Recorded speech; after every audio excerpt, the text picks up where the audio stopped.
మంత్రిగా ఉన్నప్పటికీ కూడా ఇప్పటి వరకు పవన్ కళ్యాణ్ గారు పట్టించుకునేంత వరకు కూడా ఆ సమస్య మీద ఎవ్వరూ ఈ స్థాయిలో ఫోకస్ చేయలేదు. ఇంత పెద్ద ప్రాజెక్టుని తీసుకొచ్చి దాదాపుగా 23 నియోజకవర్గాలకి 68 లక్షల మందికి తాగునీరు సమస్యను తీర్చేటువంటి ఈ ప్రాజెక్టుని కేంద్రంలో ఉన్నటువంటి జల్ జీవన్ మిషన్ ద్వారా ఘర్ఘర్కి వాటరు ప్రాజెక్ట్ పథకం ద్వారా కేంద్ర ప్రభుత్వాన్ని ఒప్పించడంలో కానివ్వండి, ప్రధానమంత్రి గారిని కానివ్వండి, కేంద్ర జలశక్తి మంత్రివర్యులు గారిని కానీ ఒప్పించడంలో ఈ నిధులను తీసుకురావడంలో పవన్ కళ్యాణ్ గారి పాత్ర సింహభాగం.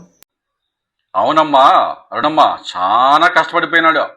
కష్టపడి మోదీ గారితో మాట్లాడి గోదావరి ప్రజలకి ఇంటింటికి నీళ్ల కళాయిలు ఇచ్చినాడు.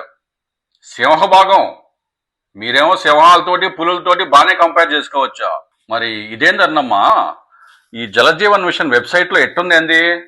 ఈ జలజీవన్ మిషన్ అనేది 2019లో కేంద్ర ప్రభుత్వం వాళ్ళు ఇంటింటికి నీళ్ల కుళాయి ఏర్పాటు చేయాలనే స్కీము స్టార్ట్ చేసినారు.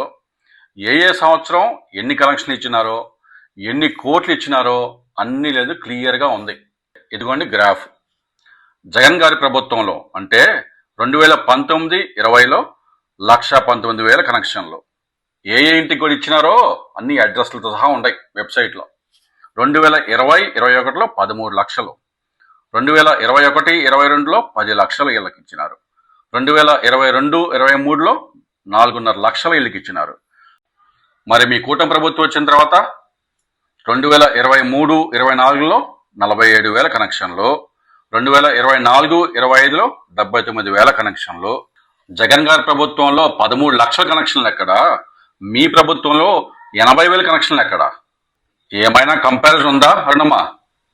మరి మీరేమో మీ నాయకుడు కష్టపడి చెమట వచ్చి ప్రధానమంత్రిని ఒప్పించి నీళ్లు తెచ్చినారని చెప్తా ఉంటారు. డేటానేమో వేరే విధంగా చెప్తా ఉంది.